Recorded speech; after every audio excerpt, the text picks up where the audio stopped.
Tapos, maansari pala namin, nakalimutan ko. 6 months na kami, Kylie. Binigyan niya ako ng bracelet. At kani-kanina lang, binigyan naman ako ng Kiko nito. Engagement ring to, ah! Kylie, nag-propose na siya sa akin kanina. Sa wakas! After 6 long years, pakakasalan ka na niya! And this means, wala na si Joel. Hindi mo na kailangan na reserba. Hihiwalayin ko na si Joel. Yun naman yung plano, di ba? Oras na yayain ka na ni Kiko magpakasal, wala ka nang isa-sideline. Yun nga yung plano. Pero ano? Pat, kaya mo lang naman pinatulan si Joel kasi naiinip ka ng kahihintay kay Kiko mag-propose sa'yo, di ba? Hindi mo naman siniseryoso si Joel, di ba? Di ba? Kylie, hindi ko alam ang nangyari, pero na-attach na ako kay Joel eh. Eh, paano na niyan si Kiko? Ayaw mo na sa kanya? Hindi. Mahal ko si Kiko. At masayang-masaya ako kasi finally, nag-propose na siya sa akin. Pero kasi, iba kapag kasama ko si Joel. Iba rin kapag kasama ko si Kiko. Parehas nila ako napapasaya.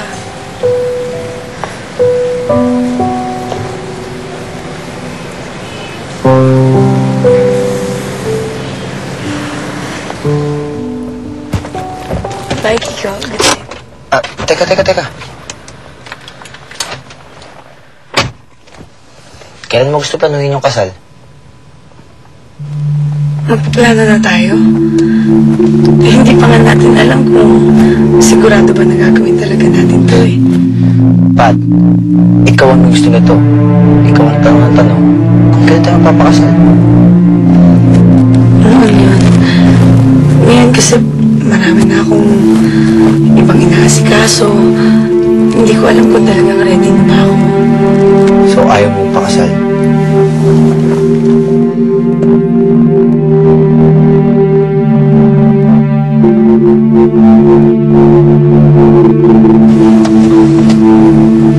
Sino ba yan? Kanina pang text na yan. Wala. Sige, Kiko. Good night. Teka, kasama ako sa loob. Hindi pwede. Bakit? Hindi pa tayo tapos mag-usap ah. Kasi may pinapauwing trabaho yung opisina. Kaya nga tong boss ko text sa akin. Kailangan ko daw paglamayan. Bukas lang tayo mag-usap. Please.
karma sa mundo. Oh, ayan, wala ka nang kawala, buking na buking ka na.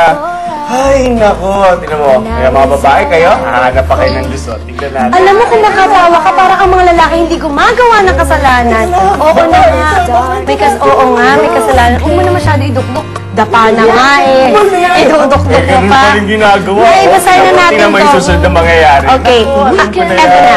At that point, Julina, alam kong kailangan ko nang mamili bago pa sumabog ang lahat. Dapat umpisa pa lang, no?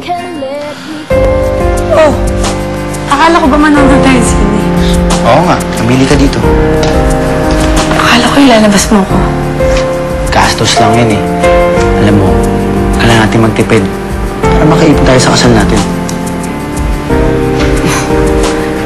Hindi man lang tayo lumalabas. Palagi tayo nagkukulong dito sa bahay mo. Hindi mo naman ba ako dadalhin sa romantic place? Hindi pa ba romantic sa'yo na papakasalan na kita? Eto, nagaraw to.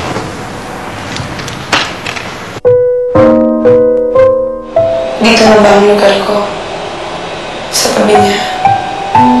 Pero paano naman si Joel?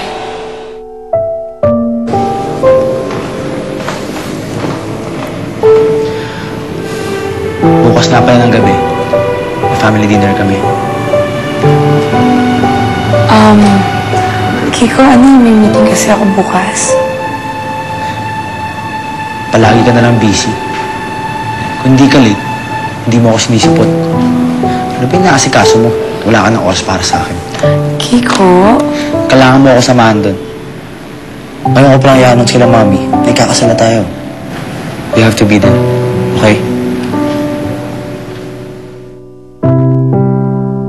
I should be happy na mag-propose na si Kiko. But secretly, I was also wishing na aalokin din ako ni Joel ng kasal para malaman ko talaga kung sino sa kanila ang pipiliin ko. Hindi mo naman malata para sa akin. You like it? Alam mo, kung nag-propose ako sa'yo, mas romantic pa dito gagawin ko. You mean to say, hindi ka pa magpapropose? Hindi. Dito proposal. Okay. Akala ko kasi, ang ganda kasi nitong ginawa mo, napaka-romantic. Thank you. So, akala mo magyayaya na ako magpakasal? Joel, hindi pa ba tayo pupunta doon? Well, hindi ko pa naiisip yun. Diba parang nagmamadali naman yata tayo pagka ganun. Wala pa tayo sa taon eh.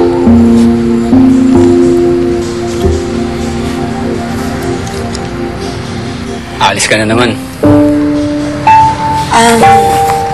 May appointment kasi ako eh. Kaya magpaliwanag. Joel, Sige na, sanay na naman ako sa'yo. Joel, huwag mo natin pag-awayan to. Inaaway ba kita? Wala na nga ako sinasabi. Hindi na ako nagsasalita. Kung gusto mo umalis nga, hindi naman kita pipigilan. Go, kung gusto mo.